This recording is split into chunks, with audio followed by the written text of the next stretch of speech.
Hey guys, Lunair here, and today we're going to review and recap the Star Wars, the original trilogy graphic novel.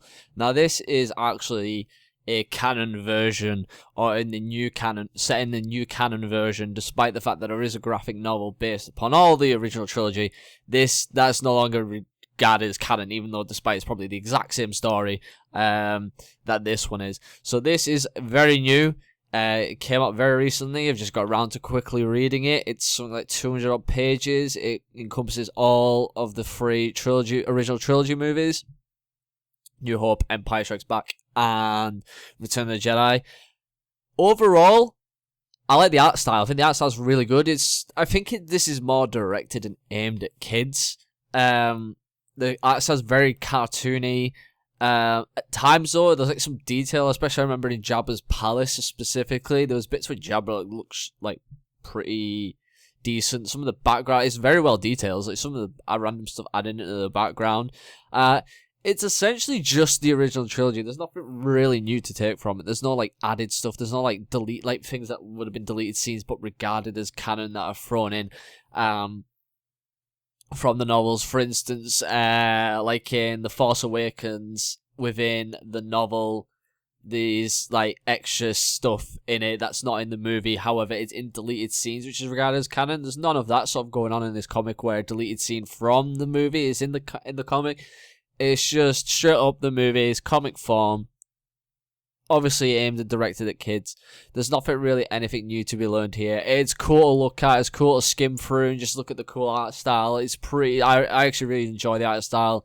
Other than that, it's just your bog standard.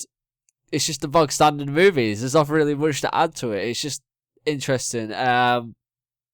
Probably something to buy later on when it gets a little bit cheaper. If you want to be like a completionist like I am, who's trying to buy it all in physical copy. But yeah, I'd say it's decent enough to get. The art style alone is worth it. Just for a quick skim through, it's just nice to see it and read it.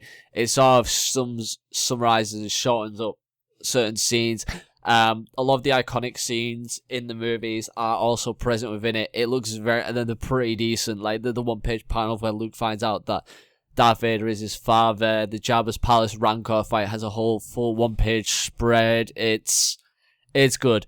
One of the things I took away from it is how I think they make Luke Skywalker in it look very much like Anakin Skywalker from the prequels. I think that seems like his hair's less blondie brown and more darker brown, very Anakin-esque, which is sort of cool. It sort of makes the relationship that closer to father and son looking within comic form, as opposed to if you put Mark Hamill and the young Mark Hamill and Hayden Christensen together, they sort of look alike, but they don't. But in comic form, it sort of fits a little bit better. It's sort of closer. I'm going to assume that they are going to do a prequel one at some point, even though this seems in the new canon that they're sort of keeping away from all the prequel kind of stuff. I think there's only like Dark Disciple and Son of Dathomir comic, which is sort of the only ones that are based within that prequel timeline, as well as I think the only thing that else is based in prequel timeline is the Canon comic series. But even then, I wouldn't really say that was based in prequel timeline. It's based within Clone Wars and whatever. That's sort of a lot better than the movies. But yeah. Overall, decent, fair enough buy, pretty decent to look at. If you're a completionist, go buy it now. If not, you can wait a bit, wait till it probably goes down in price at some point. But yeah, thank you guys for listening. Don't forget to like, favorite, share, and subscribe.